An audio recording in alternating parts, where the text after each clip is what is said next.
Bienvenue au programme de la technique présenté par Wolfgang Rudolph. Hallo. Bonjour. Le café du matin est très important pour moi, mais lorsqu'il se passe quelque chose comme aujourd'hui, que la machine à café est en panne, comme ça, alors c'est grave. En fait, ce n'est pas si grave car il est possible de faire du café d'une autre manière. Mais que se passerait-il si dans une entreprise, une machine tombe en panne de manière inattendue pendant la fabrication importante d'un produit? Ou lorsque vous partez en vacances et que la voiture tombe en panne et vous devez l'amener au garage? Ou que se passe-t-il si vous allez visiter un client pour une commande importante et que la machine tombe en panne ou la voiture? Condition monitoring signifie une maintenance prédictive. Nous parlons d'un contrôle, si possible, constant des machines. C'est ce qui, d'une certaine manière, correspond à regarder vers le futur pour voir l'état de la machine. Comment se réalise-t-elle? Bon, c'est un thème compliqué, mais je vais essayer de l'expliquer. Il est vrai que vous pouvez installer plusieurs capteurs sur les machines, et ces capteurs contrôlent l'état de la machine. Cela veut dire que des vibrations, des températures, différentes charges, l'intensité absorbée. Comme vous savez peut-être, avant qu'un frigo tombe en panne, il a absorbé plus de courant. Si nous l'avions contrôlé, nous aurions su qu'il allait tomber en panne à un moment donné. Et alors, vous pouvez donc réagir au problème. Cela signifie que vous pouvez disposer du moment où vous voulez réparer l'appareil lorsque vous ne devez exécuter aucune commande importante.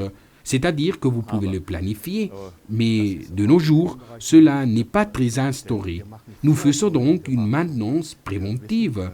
Nous savons que lorsqu'une roue de voiture est usée, nous devons la changer, mais nous ne le savons pas avec les bougies ou les filtres d'air. Cela se change périodiquement, que ce soit nécessaire ou pas. Dans ces cas-là, nous jetons de l'argent. Et dans des entreprises avec des grandes machines où une maintenance préventive se réalise et où se changent les pièces qui ne sont pas cassées, dans ces cas-là, nous dépensons mal l'argent. Si nous avons la possibilité de contrôler constamment l'état d'une machine, ou au moins de temps en temps, c'est-à-dire lorsque nous le voulons, tous les jours ou toutes les semaines, alors, avec les résultats, nous pouvons déduire et voir quand quelque chose se cassera. Nous saurons alors ce que nous devons faire et nous pourrons le planifier. Dans ces cas, nous économisons beaucoup d'argent car nous ne devons pas changer la pièce et parce que la machine ne s'arrêtera. Condition monitoring, le mot lui-même le dit, il existe une infinité d'appareils, non seulement des capteurs d'installation fixes, mais aussi des appareils manuels qui permettent de réaliser une maintenance prédictive, c'est-à-dire voir à l'avance ce qui passera.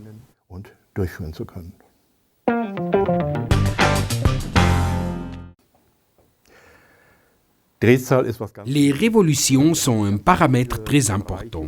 Nous trouvons plusieurs domaines où nous avons besoin de savoir à quelle vitesse tournent certaines pièces. C'est quelque chose facile à mesurer et pour cela nous avons d'instruments de mesure. J'ai ici ce tachymètre de la société PCE, modèle PCE DT66. Il dispose d'une large plage de mesure de 50 révolutions par minute jusqu'à 19 999 révolutions par minute. Il se distingue car dans des faibles plages, il a une résolution de 0,01 révolutions par minute. C'est quelque chose d'impressionnant. Bien, je le mets en marche pour que nous puissions voir l'écran. La première chose qu'il fait est une auto-vérification. Et maintenant, nous voyons qu'il indique RPM, ce qui signifie révolutions par minute. Mais je peux modifier à 5 unités différentes. Par exemple, à l'unité en pouces. Cela me permet par exemple de mesurer directement les vitesses. Pour cela, nous avons besoin d'une transmission définie. Pour cela, il existe des adaptateurs inclus, différentes roues, comme celle-ci qui a une circonférence de 10 cm qui permet de travailler en unité métrique. Nous avons des différents adaptateurs. Ici, nous avons une rallonge qui permet de pénétrer dans des zones d'accès difficiles ou dans une zone profonde d'une machine. Voyons maintenant comment il fonctionne. C'est très simple, j'ai sélectionné révolutions par minute. La première chose que je dois faire est de mettre en marche ma machine. J'ai amené un petit moteur. J'ai collé quelque chose sur la pointe pour que vous puissiez bien voir qu'il tourne. Attendons. Et maintenant, j'appuie sur la touche mesurer. Bien. Maintenant, vous pouvez voir que nous avons presque 150 révolutions par minute.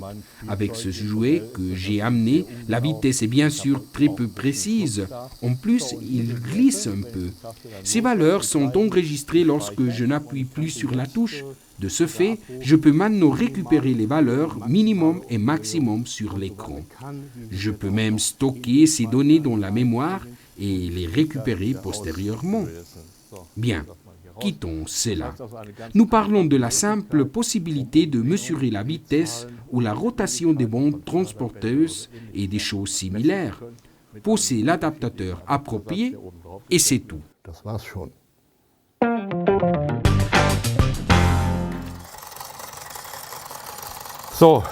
Bien, ce que vous voyez ici est mon moteur, un moteur qui s'actionne par l'air chaud. Et ce que j'ai entre mes mains est une caméra thermographique de PCE modèle PCE TC31.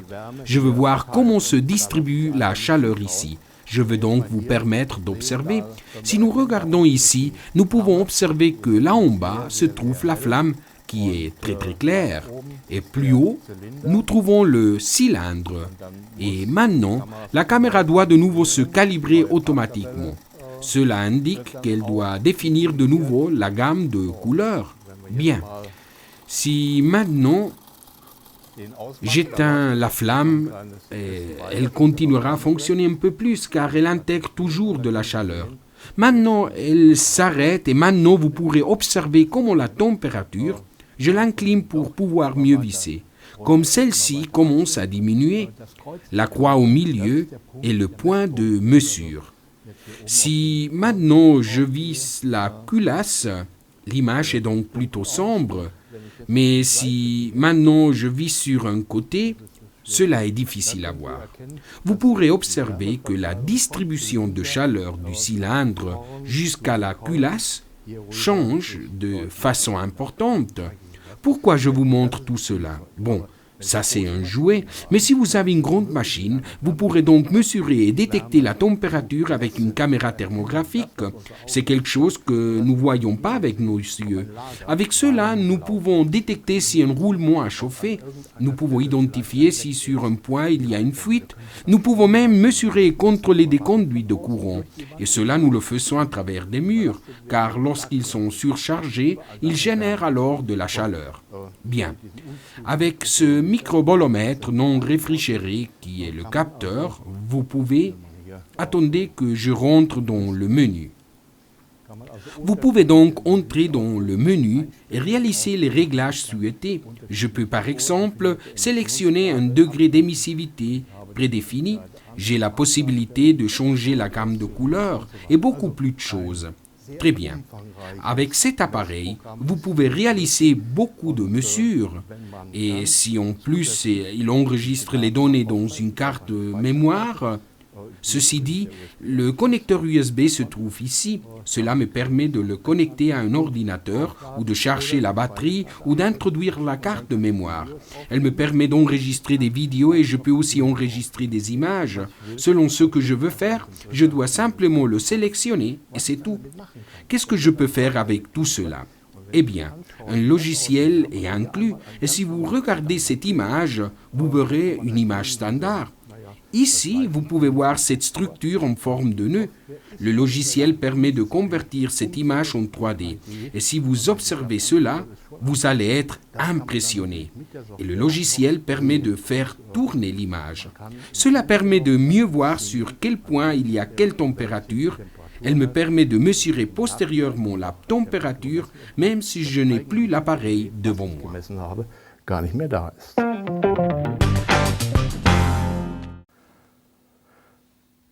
J'ai ici quelque chose de très spécial. Il s'agit d'un endoscope VE500 de PCE, une caméra qui s'utilise dans le domaine professionnel. Elle dispose d'une carcasse robuste avec une poignée en caoutchouc. J'ai vu son utilisation dans des garages pour regarder dans des cavités. Il suffit simplement d'ouvrir et d'introduire la sonde de 2 mètres. Et sur une extrémité, il y a une tête qui intègre une caméra.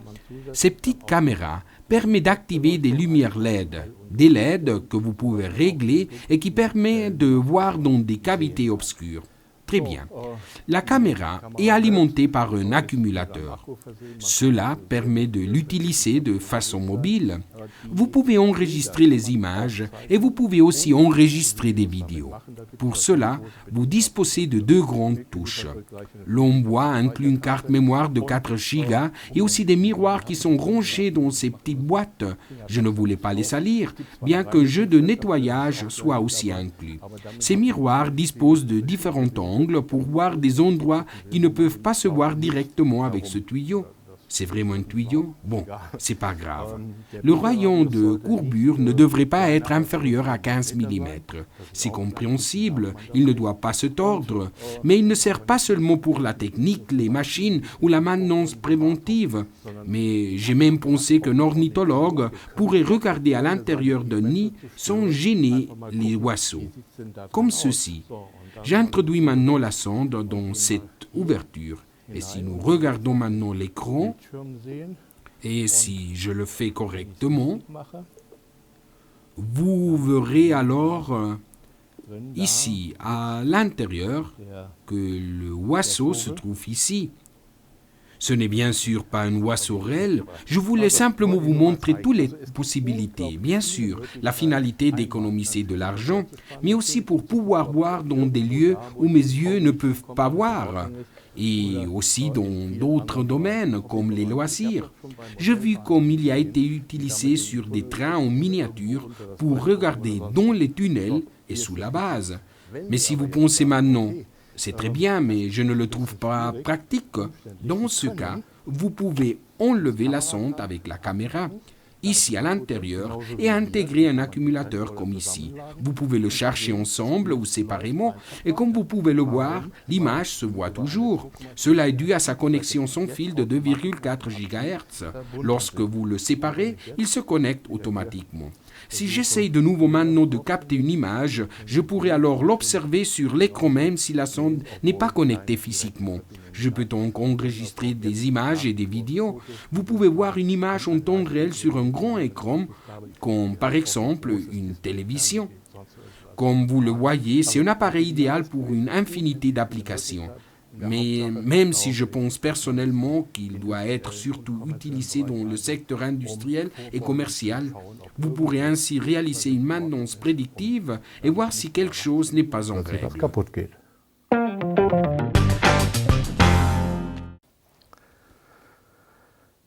J'ai ici quelque chose de très compliqué.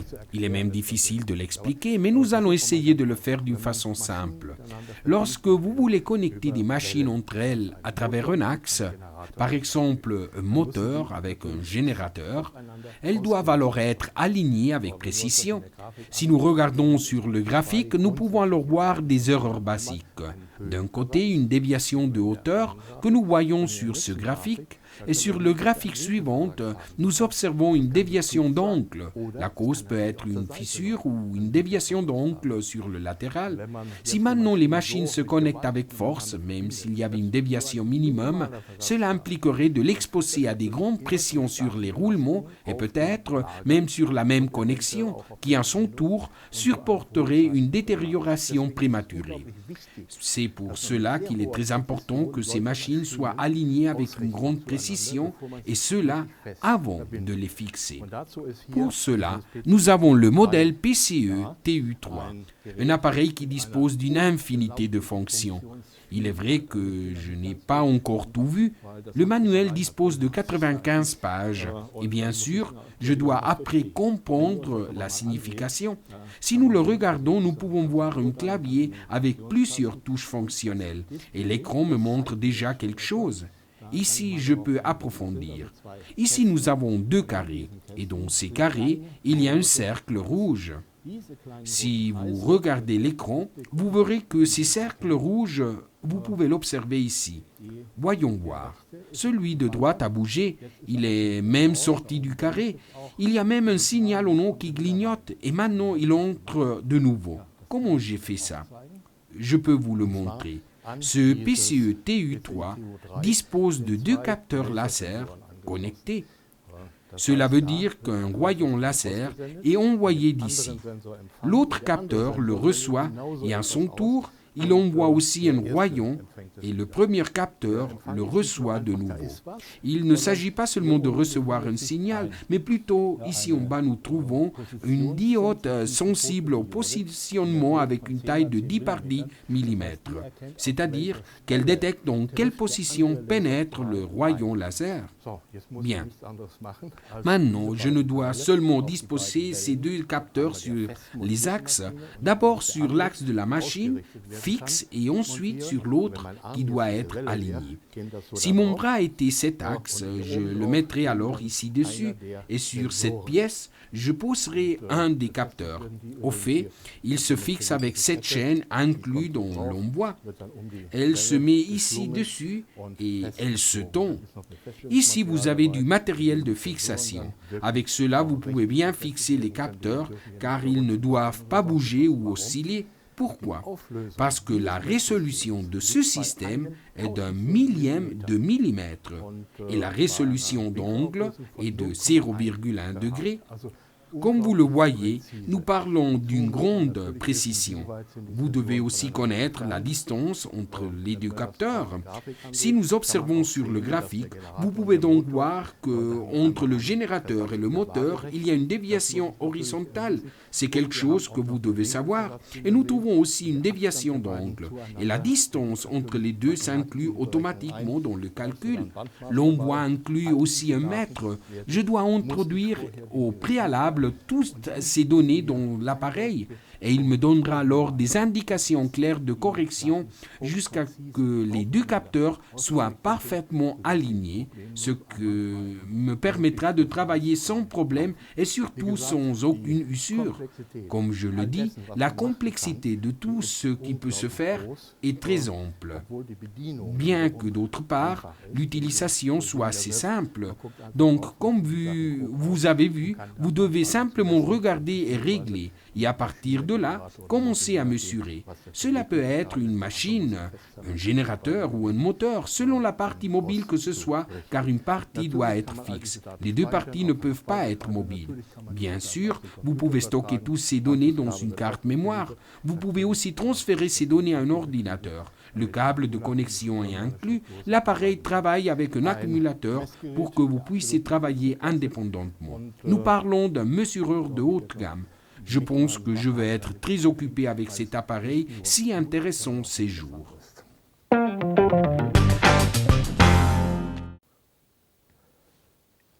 Nous avons ici de nouveau les 4 appareils. Commençons de ce côté.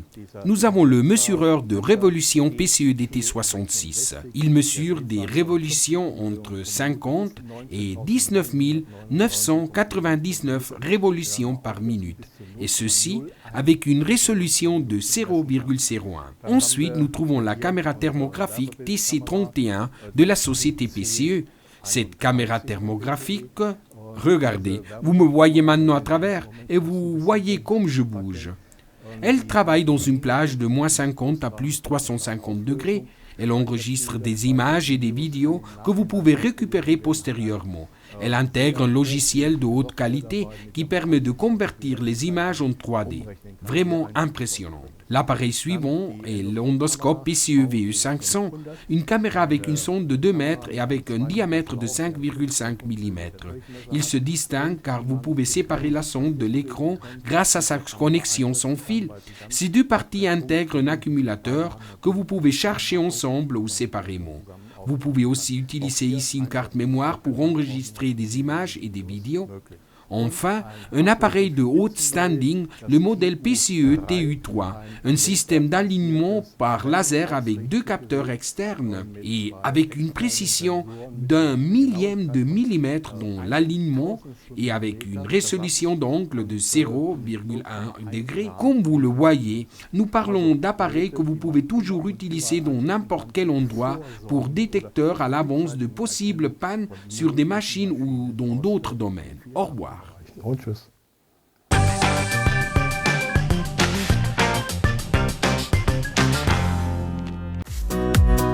Découvrez et commandez nos instruments de mesure sur notre site www.pce-instrument.com.